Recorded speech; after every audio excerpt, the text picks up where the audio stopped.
There's a misconception that we don't exist, that somehow our ability to excel at the highest level of our industry is limited, that overcoming barriers as a woman of color would be insurmountable. But what would happen if we decided to venture out on our own despite everything we're up against? I'll tell you. Welcome to the Black Girls Consult 2 podcast. I'm your host, Dr. Angelina Davis, a healthcare consultant, consulting coach, high performance fanatic, wife, and proud girl mom. I help transform female professionals into thriving solo consultants. And just like you, I'm wearing all the hats and doing all the things. So this podcast is to empower the busy female professionals to move past fear to start and grow a successful consulting business, despite the obstacles you may encounter. We'll dive deep into consulting practice, business strategy, mindset, and more. So grab your cup of coffee or tea if that's your thing, and let's get started.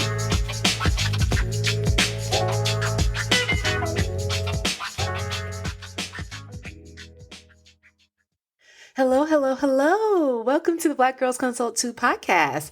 I'm your host, Dr. Angelina Davis, and I'm so glad that you're tuning in today. It has been definitely a very active season. I feel like as we're wrapping up, kind of the end of spring and getting ready for summer, school is winding down for a lot of people. For many of us here, if you're down in kind of like the Southeast, I'm in Georgia, and we definitely are at the point where all the schools, I think at this point, are out and many people are graduated already. And, we're just headed full steam into summer. And, that is definitely a really exciting time. But it also means that if you are a mom in particular, you may have some house guests as you move into the upcoming months. And, even if you are not, you will still have, more activity in your neighborhoods more than likely, or, you have a lot just going on around you in terms of vacationing and getting out and about and, really just enjoying the weather. We always love summer, right? It's just a great time to just take everything in from family to friends and just special, destinations, all of those things, all the things that we work hard for. That's why we, want to build businesses and make money, not just for paying bills. We want to enjoy life, and that's okay. There's nothing wrong with that. But one thing that comes along with that when we're thinking about all of these changes and all the things that we want to do is the fact that we still have a business to run. We still have things that we need to do in order to build, grow, and start our businesses, get them off the ground, grow them to the next level. And that requires us to have some consistency. And when there's so much going on and things become so hectic, it's hard to really figure out how you're going to fit all of these things in. And it can be somewhat overwhelming because it will seem like you have 10 billion things on your plate. You have multiple people pulling you in every direction. And it's hard for you to really stay focused and build upon those things you've started earlier this year. And usually this is the time of year where many people, if they had goals and New Year's resolutions and things like that, they've completely fallen to the wayside, mainly because there's just so much to manage. And we can't allow all these things to take us off course, because once that happens, it's so difficult to get back on path and on track to really meet our goals and our targets that we wanted to meet by the end of the year. Because before you know it, December will be here. It's already about to be June. I'm recording this rather in the end of May. And so we definitely will be forging ahead into the summer months, and half of the year will be gone.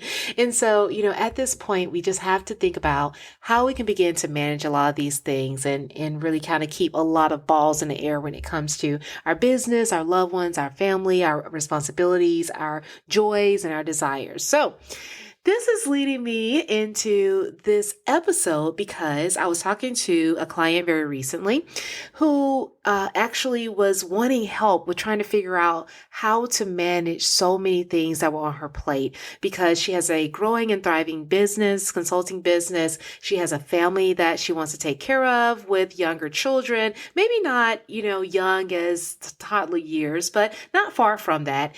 And she just has the desire to really generate excellent work. And when you get into that type of situation where you have all these things going on, it's very hard to get high quality work done and still be able to do something like market your business. And that's what's often leading us to this whole thing that we are familiar with in the consulting world, which is feast or famine mode, because in times where you have a number of clients and business is good and you're doing well, then you are focused so heavily on getting the work done and making sure that you generate, significant return on investment, and you're pleasing your clients and you're really showing up for them. You don't have time, or you feel as if you don't have time for those things such as marketing and kind of filling your pipeline and sales, et cetera, et cetera. And so then what happens is we hit this gap. Right? And we hit this gap where we don't have anyone in the pipeline for when we are ending a project or beginning to offboard clients. And so then we go into this point where we are just really hungry for business, and we, are struggling to really get the ball rolling again. And you feel like you're just constantly on this roller coaster.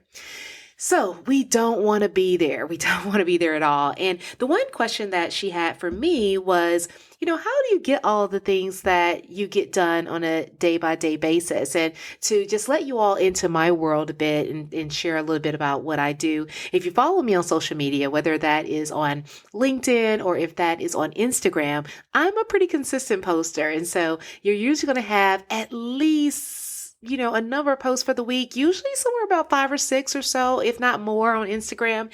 And many people wonder, like, do you have a social media manager? And I don't. I don't have any help when it comes to any of my content generation, creation, or posting. I am able to show up for all the clients that I serve. As you know, I still work as a healthcare consultant where I manage a number of hospitals and hospital accounts at this time, making numerous hospital visits during the month. And I have a family. I definitely love to call myself a volleyball mom and dance and theater mom. And so I am all in when it comes to the activities for sure.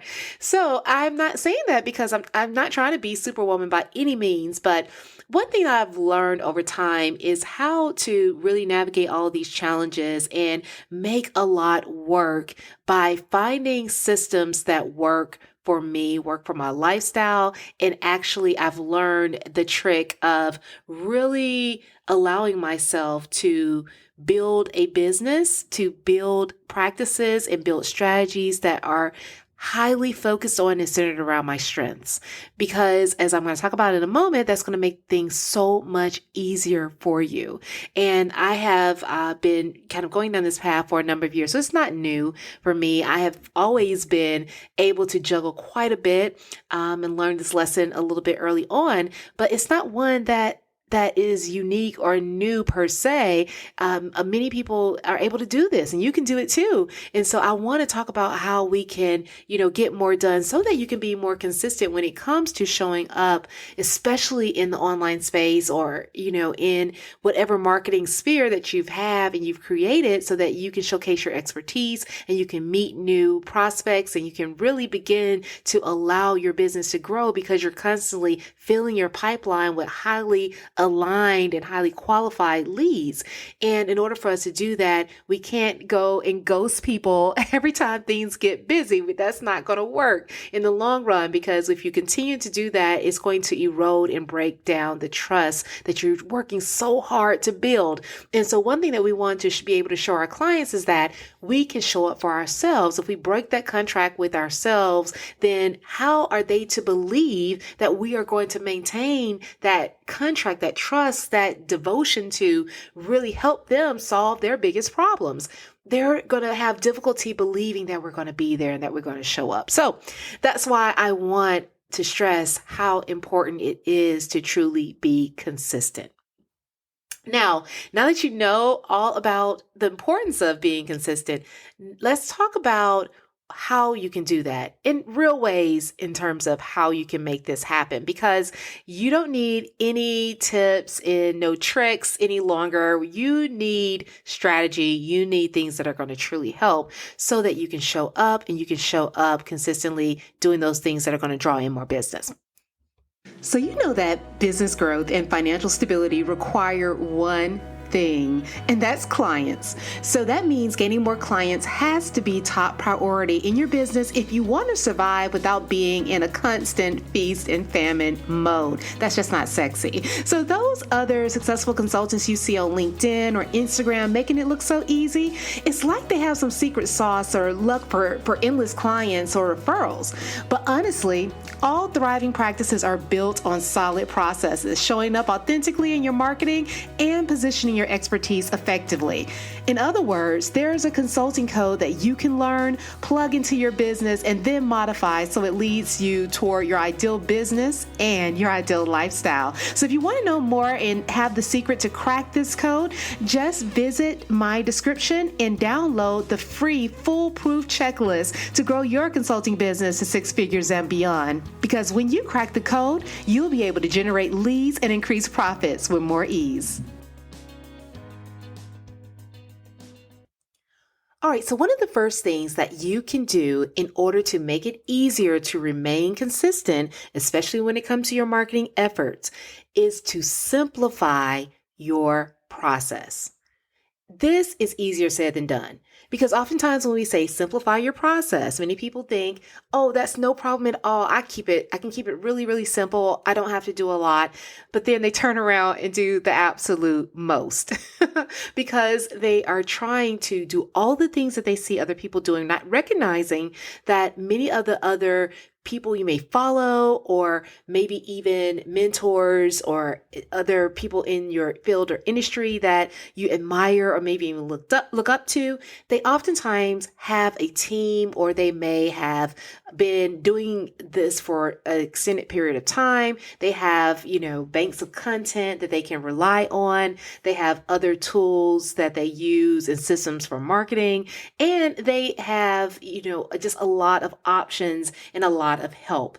And you look at all that and you think, I have to be doing more. I need to write a book. I need to keep a blog. I need to have a podcast. I need to have a masterclass once a month. You're just thinking of all these ideas and how you need to really market yourself because you're seeing different things work for different people. And one of the, problems that comes along is when we try a certain tactic and it doesn't work right away, then we feel as if we need to jump and move to the next thing. And by doing that and trying to juggle more than one, method or more than one process, then that makes everything more complicated for us because at that point in time, you don't know what's working. You don't know how to modify. You don't know how to adjust. You're overwhelmed because you have just a lot of things you're trying to remain consistent in doing. You're trying things that in essence are not easy for you to execute. And so at the end of the day, when you're doing all of these things, you're complicating your process more and more, and it's going to become less likely that you are going to remain consistent. And so one of the first things that we can do is really simplify our process. And that is really focusing in on one or two ways that you are going to generate leads, nurture your leads, and then a single process for conversion and sales. And when you're able to focus your energy in and simplify that as much as possible, doing things that you can easily do, remaining focused and keeping certain strategies in place for an extended period of time before you decide to up and change, that is going to make it a lot easier for you to consistently execute. For instance, when you think about maybe your social media strategy, if you are concerned about how you're able to put content out, how long it's going to last, how frequently you need to post in order to stay relevant in whatever platform you may have chosen, then you have to really think hard and consider what fits into your lifestyle. Yes, for instance, with Instagram, Reels may be the rage right now. It may be the easiest way for you to gain visibility and to draw in leads. But do you have time to make multiple Reels a day? More than likely you don't. And then do you have time to even make Reels 2 or 3 times a week? Some people do not. So how can you begin to utilize certain strategies that you may want to execute, but then keep it in a very simple format? So this is when you really want to figure out what is easiest for you to commit to. You want to first think about the frequency. So how frequently can you commit to posting, whether that is on your blog or on your podcast or on your website or on social media? How frequently can you commit to doing that where you don't fall off, where you can remain consistent and build a habit around that? If that is only once or twice a week, start there. Don't burn yourself out trying to be on multiple platforms 4 or 5 times a week if you don't have the ability to do that. Keep it simple. Also, when you're thinking about the type of content that you're creating, how long is it taking you to create that content? How tedious is it? If you're putting in the effort to do longer form content, we talk about this in previous episodes that you can definitely go back to. I'm going to link that in the show notes in the description. But if you have a way of building the longer form content, do that. If you could do that quickly and then utilize that so you can break that out into different content pieces. But whatever you choose, just make sure that you keep it simple. Because as simple and clean as you can keep your process, as the more consistent that you can be over time, you will see that you will pick up more and more clients as you build that trust, as you're showing up and really showcasing your expertise on a consistent basis so that you stay top of mind with that client. You are going to see your business grow. So one of the first things we want to do is just make sure that you are simplifying your process, that you are limiting it to something that you can commit to, that you can do easily. And then once you're able to improve upon, optimize, and really figure out how to do that to your best ability and do that quickly, then you can add on something else. It does not have to be done all at one time. Okay. So once you have mastered keeping things simple, which like I said, is going to be a challenge every time you get that urge to complicate things, you have to remind yourself that no, I need a simple strategy, because simplicity is what is going to allow you to remain consistent so we can get out of this whole feast and famine mode and really get to a process that runs more, seamlessly on a consistent basis and is able to generate leads and kind of move people through your pipeline. Now, the second thing that you want to do is focus on creating a system and a workflow for yourself. So one of the things that systems and workflows help you to do is they help you to expand your personal bandwidth. And if you haven't heard this whole term about personal bandwidth, but it pretty much is your work capacity. It's your ability to actually get things done. How much energy do you have to expend toward a particular project? How much are you able to take on? How much are you able to actually do? And so one of the ways that we're able to really expand our personal bandwidth, now keep in mind, you can't expand this infinitely. There is still going to be a finite amount of energy that you're going to be able to put into any responsibility, job, or task. But one of the ways that we can expand our bandwidth is to create systems and processes and workflows. Because when we have a system, especially a system that works, we can then move forward with automating that system.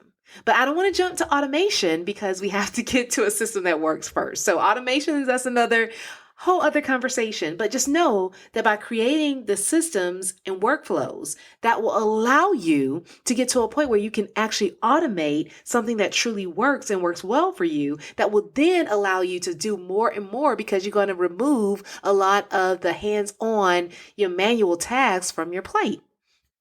So one of the ways that we can do this is that even if you're working as a solo consultant, it is extremely important for you to create a tool, a workflow, a system, some type of way of capturing how you carry out each process.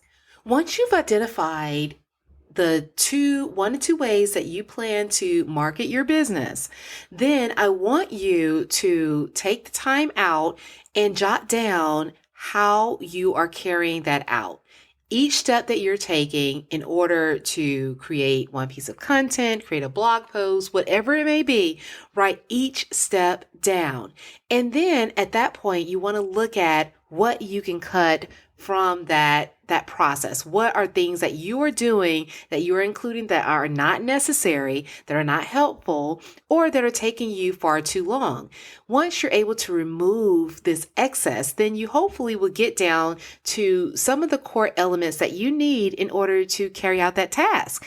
And what you want to begin to do is to improve upon that as you do it over and over again. That's why you want to give yourself these 30-day cycles. You want to evaluate what you're doing at day 30, at day 60, and then after 90 days, you can consider whether or not you want to continue it or if you want to change.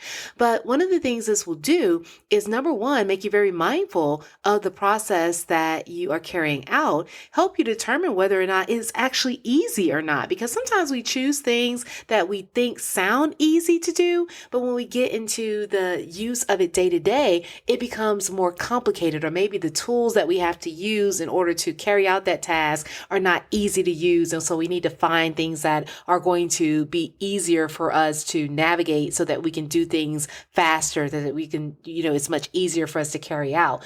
That is going to help us to really optimize this process, because once we're able to optimize it, then we can think about something like automation. But you can't do that until you have an effective process or an effective workflow. So one of the things that we want to do is to capture this in some aspect of written form or in an online tool like a project management tool or software, because also, once again, in addition to the automation, you have the ability to delegate, but you cannot delegate anything until the system is effective, that you have proven the system to be effective and to be one that you want to continue to use, that is effective, not just in terms of being able to carry it out and create the content, but then also being able to market effectively. So whatever you choose to use, then you want to make sure that that is something that is going to be simple for you to do, and that you have a process for it and a way to improve it over time so that you can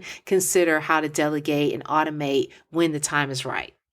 Now, last but not least, I want you to consider the fact that you don't have to do everything at once. You don't have to think about how you're going to market your business and do all of the things in terms of creating content or sending out pitches or whatever it may be, that you don't have to do that on a week-to-week basis. That what you can actually do is create all of these elements, all of these things that you can utilize over a longer time period. And one way of getting some of that work done, because I know oftentimes we hear people say, oh, create 30 days of content in a day. And we're thinking like, when have I ever been able to create 30 days of content in a day? I may be able to outline 30 days of content in a day, but actually being able to craft what we would need, which would be expert thought leadership content, high quality content, high value content, it's going to be extremely difficult for you to do that in a short period of time in the midst of everything else you have on your plate.